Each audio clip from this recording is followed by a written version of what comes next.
guilty verdict for all three men accused, no longer accused, convicted, found guilty of murdering Ahmaud Arbery. Hope?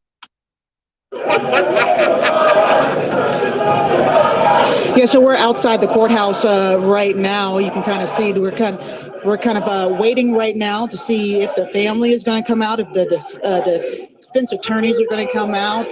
So we're kind of just waiting right now. That's why you might be kind of looking at just some microphones right now. But you're probably hearing a lot of cheering going on. There's a large group of people who have, a lot of them been here since day one. Some people who traveled in just for the verdict. We have Gerald Briggs, actually, who's up there. He's an Atlanta attorney, and several Atlanta people are actually also out here right now. But there's a lot of people who started cheering so loudly when that very first guilty verdict for Travis Mcmichael came through. We were actually sitting in cars across the street from the courthouse, and those screams were so loud you could actually hear the crowd cheering from across the street. So there's a lot of people who are happy with the verdict, who believe that justice has been served, and who are chanting. And everyone's kind of gathered around and kind of really at the front of the courthouse right now. Not just the tons of cameras that are out here, but also all of the people waiting really to hear from the Arbery family and to hear from anybody else that might come out here and talk today. Hope, can you hear me? Hope, are you still there? I can hear you. Okay, all right. What are they screaming in the background there? It's really hard to make out what they're saying. So they're going back and forth from chanting Ahmaud Arbery's name and just chanting justice, chanting Black Lives Matter. So they're chanting a lot of different things, waving flags in the air. See Black Lives Matter flags. You see what looks like an American flag with a fist raised in the air on it as well. So trying to listen right here. Yeah, so right now they're just chanting, what do we want justice and when do we want it now? So they just have been really, again, since the first guilty verdict came down, folks out here just cheering and continuing to chant and continuing to wait. We have a lot of pastors out here, there's a lot of children who are out here as well with their parents who are kind of walking around. Some of them are actually wearing shirts with Ahmaud Arbery's name on them. Again, returning to chanting Ahmaud Arbery right there. Can you bring us inside the courtroom when this verdict was read? The reaction from Ahmaud Arbery's mother and father. Yeah. What's going on, everybody? Welcome back to the Leon Block.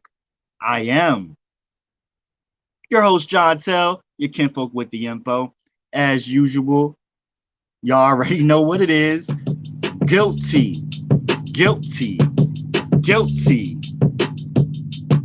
I can't believe it. Can you? I really cannot believe this. Like, I'm in awe. I'm shocked. Like, for real. Life imprisonment and aggravated assault charge. What y'all thinking? Give me your thoughts, your viewpoints. Reach out to us. LeonBlock@gmail.com. Give us a message, comment, like. Let us know how you feel. What are your emotions going through your head with this trial verdict? And combine this with the Rittenhouse verdict. What do you think that means now? Because now I think he's got both sides emboldened. It's not just one side anymore. And I think that can be interesting in a number of ways for different reasons. What do you think?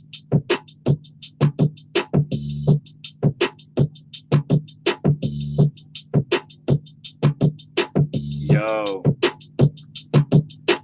I'm really flabbergasted. So, as y'all know, the verdict came out. I wasn't home. I was at work. I was like, oh shit. Like, I had all this shit planned, and then boom, this shit just drops. Like, threw me for a loop. But the defense lawyers accused of displaying the essence of white supremacy.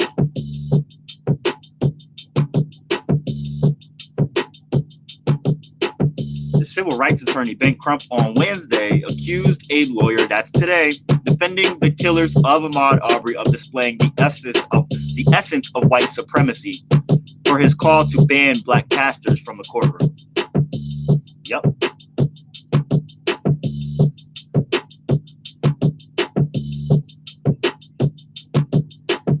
Talking about we don't want any black pastors in here.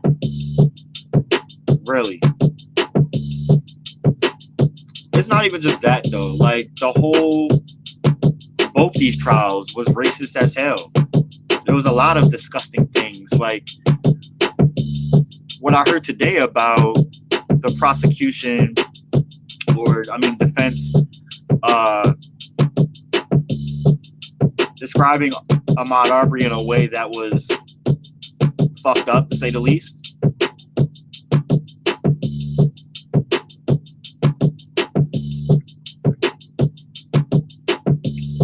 So what is the significance of this? Well, Vox released an article. So after they deliberated for 11 hours, a jury in Georgia has found 3 men, Gregory Mcmichael, Travis Mcmichael, and Roddy Bryan Jr. guilty in the murder of Ahmaud Arbery. Let's not forget what they did to him.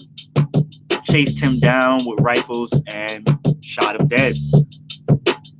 February of last year, and if it wasn't for the outrage sparked by the death and murder, lynching of George Floyd, who knows if this would even happen, if we would even reach this verdict today, you know? It's just crazy how we could see a murder happen on TV and we still have to go to court and prove that someone didn't take someone's life. Like, we saw you take this motherfucker's life. Like, you gotta be kidding me. In the way that they had to... This should be common sense, yet we have to dispute the simplest of things. And this just... I mean, I know this, but it's still frustrating as fuck, right?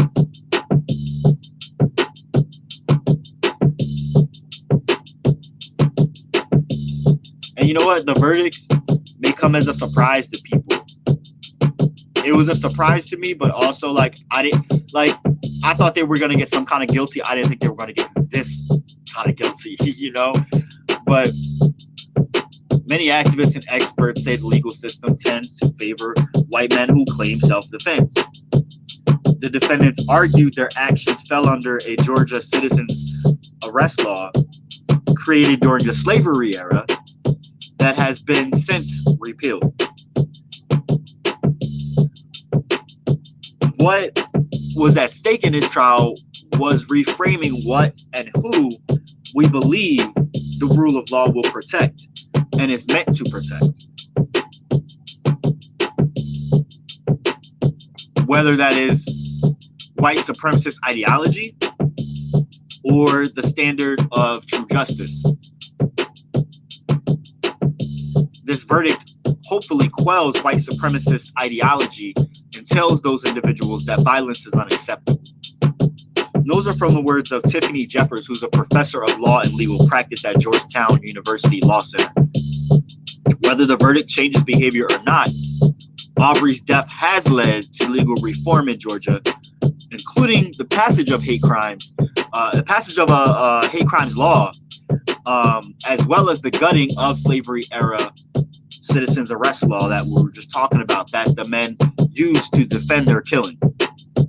These changes could eventually ripple across the country, but most states still have these laws in effect, giving citizens and vigilantes what some legal scholars say is undue power to act on their worst biases.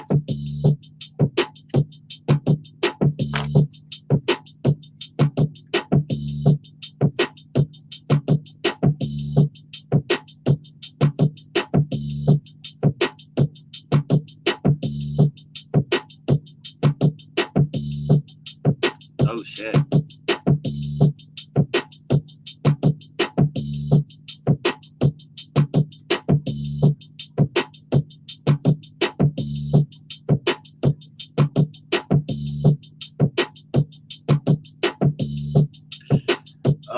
Shit. Make sure y'all liking and subscribing. Follow, share. Get this out there. Make sure you're tuning in to Wave Crave Radio, listening to me every night, midnight to 1. Matthew said when the judge isn't a defense attorney, for real. For real. Honestly, this was interesting to see two different, I wouldn't say two different trials, but two completely different trials in two different parts of the country. You know what I mean? To have different outcomes on top of them. We thought they were going to have the same outcome. That is surprising.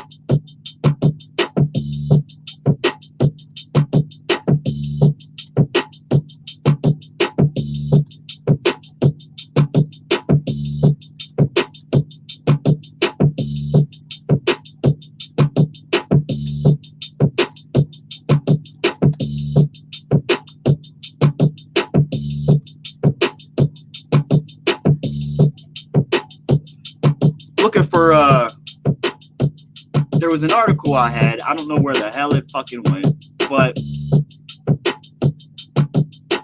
facts. But the judge in Rittenhouse played a large role in that outcome. He sure did. He sure did. And I felt like this judge was a little more, not as bold, not as just outright. You know what I mean? He wasn't the biggest. I don't think. I think. Look, there's definitely racism that permeates through all of these shits, but with the Mcmichael Bryan trial, I just felt like it was it wasn't as, I don't know how the word is. There was a lot more undertone of stuff, whereas the Rittenhouse trial was more just like jaw-droppingly, oh my God, did they just do this, or is this really happening? You know, not to say that there wasn't that factor or shock factor in the Mcmichael Bryan trial, but something about it made me feel like we were going to have a different outcome than the Rittenhouse trial. Not to say I was thinking so optimistically that this was going to be the outcome, but I did feel like they were going to get some kind of guilty in some sense and then get like probation or something like that. That's what I was thinking. So I am very thankful, hopeful, grateful, and also more amped up to just go full force with this and make sure that we get more outcomes like this, like with the Potter trial. We got to make sure that Dante Wright gets justice too. That's the next high profile that I know of that's going to be out there. You know what I mean? But then this isn't the only case that we just won. We just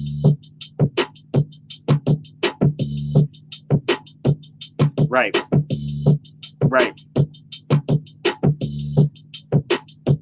And you know what? Just talking about juries and jurors in general. One, if you get called for jury duty and you're a person of color, you better go. Or somebody, we're going to check you. Because now we see how important it is, right? 11 white jurors is not indicative of equality or visibility or anything that is representative of American demographics. And as someone had pointed out, if you're supposed to be judged by your peers, and it's all white people that don't understand anything about you, how are you getting judged fairly? You're not.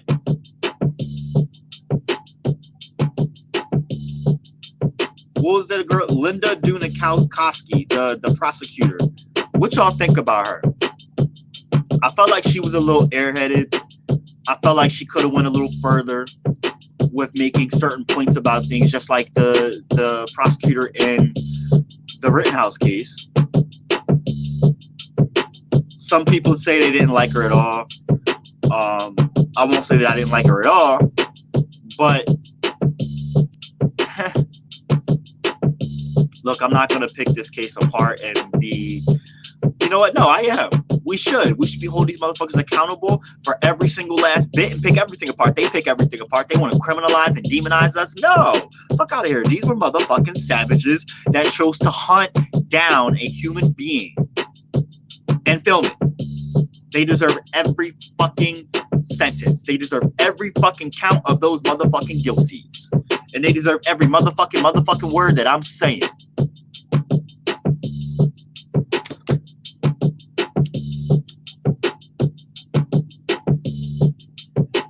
Oh, man. Yeah, that's right, Matt. Right? That is not a jury of our peers. And there was times where she just ran blank. That's what I meant. Yes. I will say this. Travis, your fake white boy tears did not save you this time.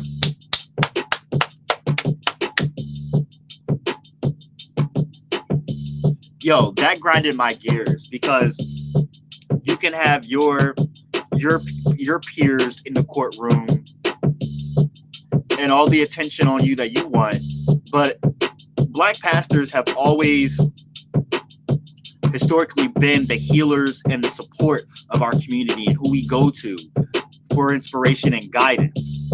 It has nothing to do with celebrities or attention.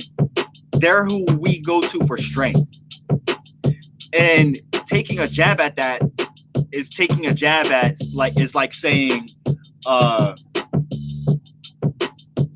you don't deserve the right to have some level of comfort during this trial, even though you're traumatized as it is.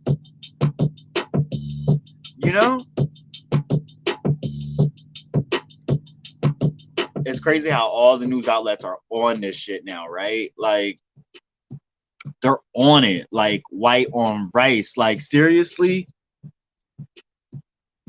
It's funny how the media jumps on fads, and this is no different. They're sensationalizing this. Don't let them distract you or deter you. Keep focused on the folks that's out there every day doing the damn thing, boots on the ground. Please. Right now, NBC News Now is on scene live, filming black pastors and people that have been protesting and standing outside the whole time down in Brunswick, Georgia. What we saw happen inside and outside that. So yeah, let me find these Sam, charges. I'd love to go ahead and start with you. I know you've been outside following what's been happening, but before we even get into the charges, I want to know what's happening behind you. Because I think people are seeing the clergy celebrate, but I want to be very clear to everyone watching. They are celebrating what they consider to be justice, but they are mourning the loss of a life. What are you hearing the people chant behind you? But again, the judge didn't play with it. He called out the defense and was like, this is your fault. You keep saying no black pastors, and more black pastors showed up. Yo. For real. This is what I'm saying about like this trial that was different. There were those little moments where you're like, okay, maybe this is going to have some kind of a different outcome. And again, maybe I was thinking too optimistically. There were other moments that were the exact opposite.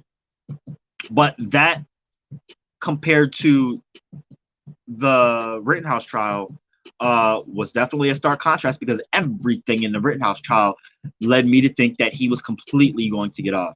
This trial, I had some bit of hope in some sense.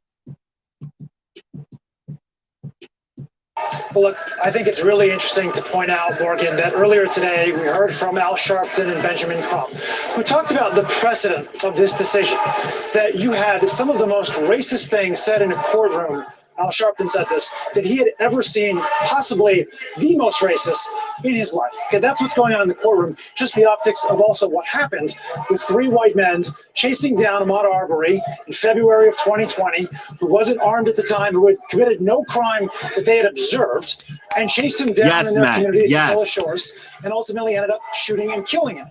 Okay, so that's the starting point here. If this was not found to be guilty, these 3 defendants of murder, which, as you said, Morgan, they were, both Mr. Crump and Mr. Sharpton said, what kind of precedent would this set for where we are right now as a society if that sort of behavior is not punished with life in prison?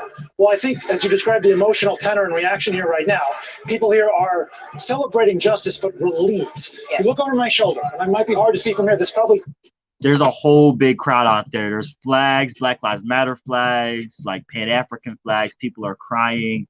This is a moment that we needed for relief. And if no one's going to talk about Cameron Lamb getting justice, we can now find solace in Ahmaud Arbery. And I want to point this out. This is the embodiment of these trials. What was on trial, what was on display was whiteness, white supremacy, implicit biases, a failed justice system, an unequal justice system, racism. All of these things were on display for the world to see in detail compared to the clips of footage that we saw last year, which led to all these trials in the first place. So pay very close attention. Like I said, I took back the fact that I shouldn't be nitpicking, but we should be nitpicking because this is the time to dissect and nitpick every last little thing that they have done and are doing and say, see, here's an example here. See, check your peers. Check your WXY people peers. Check them. The racist ones, the homophobic ones, the bigoted ones, the terrorist ones. Check all of them. You know what I'm saying? Like, this is the time to do it. While this is on full display and you've got contrasting trials with different outcomes, completely different outcomes, right? And both the trials were, okay, this is why it's even more interesting, right? So I'm gonna throw race into it, right? And then the racism, okay? Race and racism. So we have a 17-year-old white boy killing white men because of racial injustice and protesting against it, right? But then you have white men, racist white men, hunting down and killing a young man like he is an animal. And they're in the fucking Serengeti. And he is the one that gets justice. And the 2 white men don't get justice. What kind of anomaly is that in America?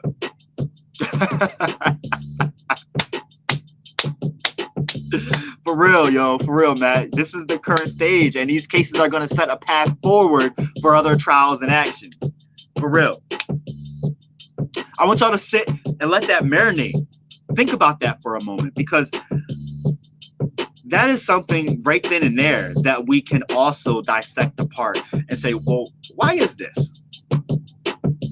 Yes, America is different in different parts of the country. I don't think that was the case here. But I do want to say, demographics and race aside, of particular areas, laws are what played a big part in this. From what I'm hearing, I'm not an expert on this, so don't quote me, but I'm hearing that Wisconsin's laws are very different compared to like other states' laws when it comes to this kind of thing, and how it was so easy and why it was so easy for Kyle Rittenhouse to be acquitted of all charges.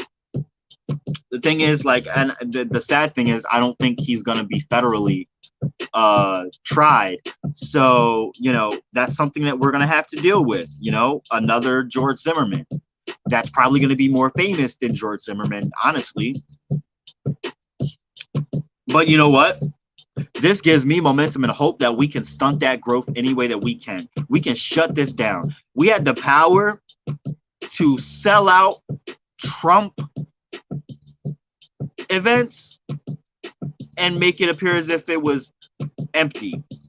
We can get something done. We can find a way to blackball Kyle Rittenhouse before he even gets started. There was that girl, Catch Me Outside. How about now? How about that? Remember that girl, little girl? And then she got a whole rap career out of it. And where is she now? I don't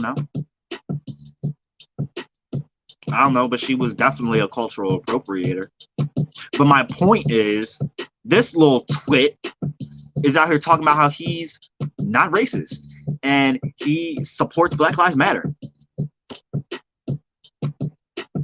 What in the hell? What in the hell? No, you don't. You, little boy, just want some money. You trying to make some money. You already got, you're getting gifts out the ass and you're getting all types of money from people. Yo. It's important. This is we're gonna get justice some way, somehow. Karma is gonna find a way. And if it ain't somebody doing something bad to him physically, something bad is going to happen to him. It's just the way that things work. It's just what I think is, you know, the way things work, I should say. But man, wake up, y'all. This is right. Yo, that's a good one. That is a good one. Matt said, I drink with Proud Boys, but I support Black Lives Matter. Okay, Kyle, we see you. Yo, that's a good one. For real. Like, come on, for real. This is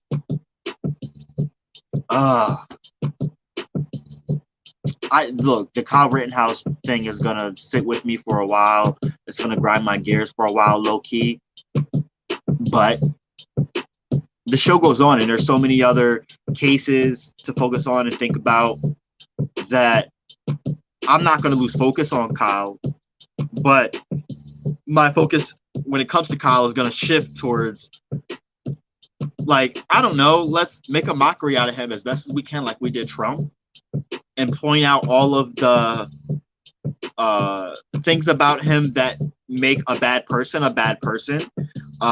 You know, you're a murderer and you're running free, but that doesn't mean that you've changed or you're a good person. We saw you murder people for bad reasons, and you had a clue what you were doing, but you also didn't know what you were doing. Like, you look like you're a deer in headlights, boy. You didn't know what you were getting yourself into. You just thought you were going to go whatever the fuck you thought you were doing. But you did it.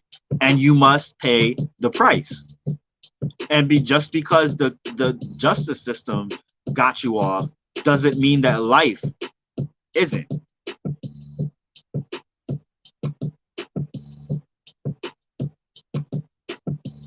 Or how the system works and who it works for. That is the light that got to be shown. You know what? Or that gets to be shown. You know what? You're right. That's what I mean by, like, we can pick this all apart for real, because there were a lot of things displayed and at play that I think the media is not picking apart. They're skimming over the surface to paint whatever picture they're trying to paint. But for people who watched this trial, we all subliminally picked up on all of the implicit biases and key notes, dog whistles, you know? So it is something that should be a point of debate and discussion amongst us people. because it is something that's already there. It's came up to the surface. Let's just talk about it, air it out, and let it the fuck go, and get more things done in return. We can't get other things done until we start somewhere, and we've got to start somewhere. And I think this is the perfect place, perfect time, and perfect situations to highlight, to be a launching pad for how from point A to point B to point Z, this happens to people of color in America day in and day out. How we get murdered, how we get tried. Even when we're dead and we gone, we still are on trial. And the person who killed us is the person that's the defense. Or whatever. You get what I'm saying. The person that is defending themselves and saying that they were defending themselves. Like, the fuck?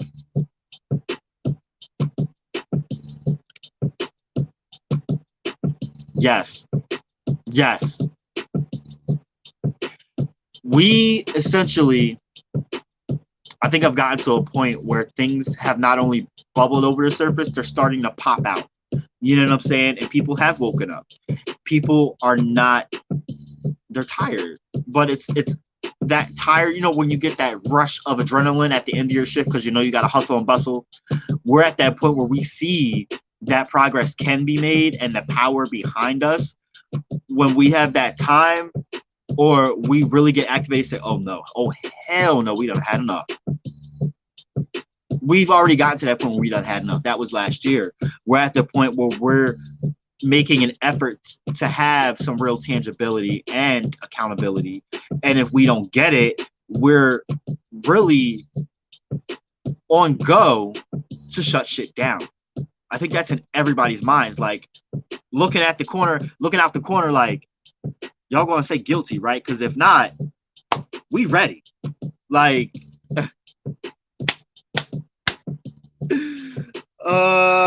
we ready.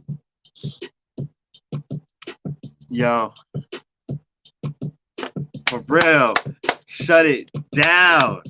Yes, boots on the ground. For real, I think this last year showed us a lot, taught us a lot, and this whole year added the stress to really compound on top of things. Like, all right, there's nothing left to like stop me from saying I done had enough. Fuck everything. I'm holding shit down and putting a stake in the ground and saying this stops here today. And I feel on some level, people of color all over have done that in some way, shape, or form, no matter what your ideology or viewpoint is. People of color, whether it's blatantly outward, expression or subliminally, everyone of color has done that in some way or fashion. You can't deny that. You can't.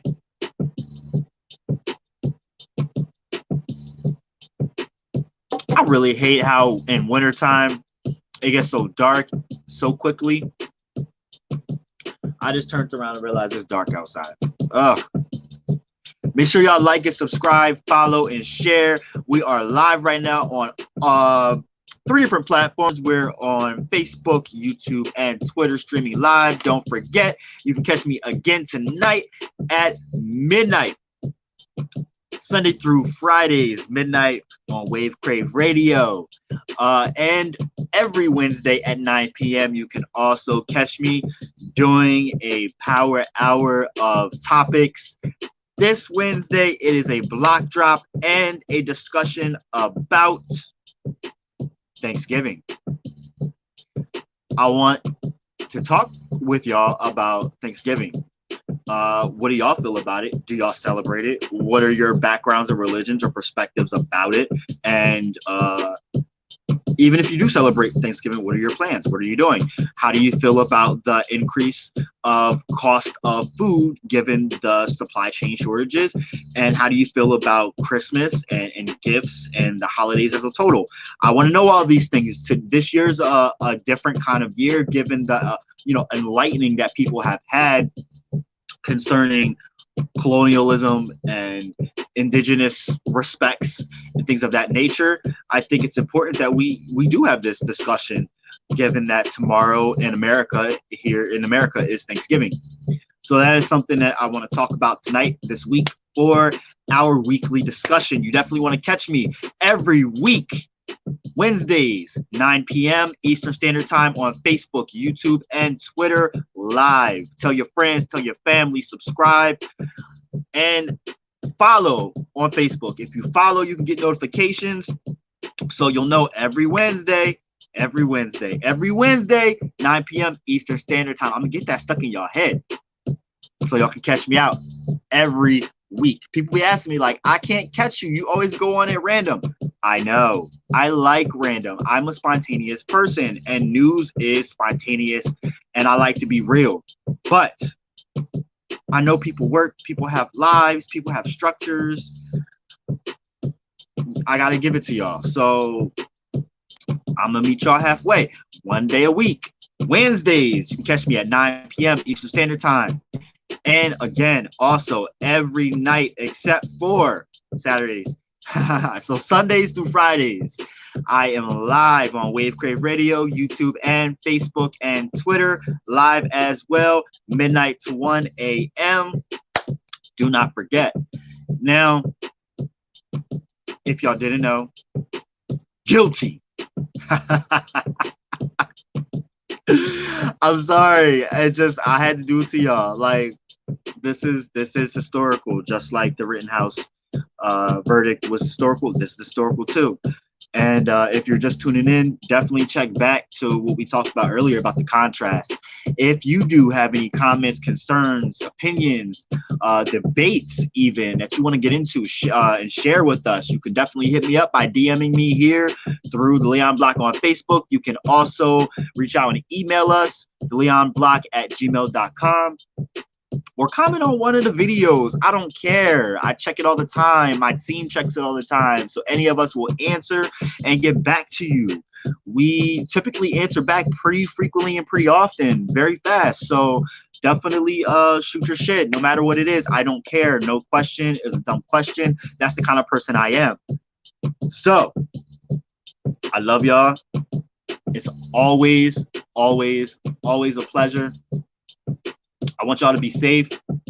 You know, with the Rittenhouse trial, we got so riled up and we had to check our mental health, you know what I'm saying? But with this, I want y'all to feel relieved. I want y'all to rest easy a little bit and let this energize you for the next battle. Because, I mean, there's many battles, but the next one is, honestly, with this kind of situation, Kim Potter. If you don't remember who Kim Potter is, she is the white female cop who murdered Dante Ray. Yo, Matt, it's always a pleasure. I love you. Thank you for tuning in. Seriously, back at you, yo. We always got to look out for one another, and it's important that we show love, we express love, and we reciprocate love, because we all need love at different times, and we're all one. Remember that, all right? It's important. Again, I really love y'all. Be safe. Do y'all thing. Do y'all duty, however y'all do it in the world. Remember to thank you for tuning in to the Leon Block. I'm John Tell. Meditate on your path. Celebrate your being. Liberate your spirit. And educate yourself. I'm John Tell. Like I said, arm yourself with knowledge and have a blessed journey.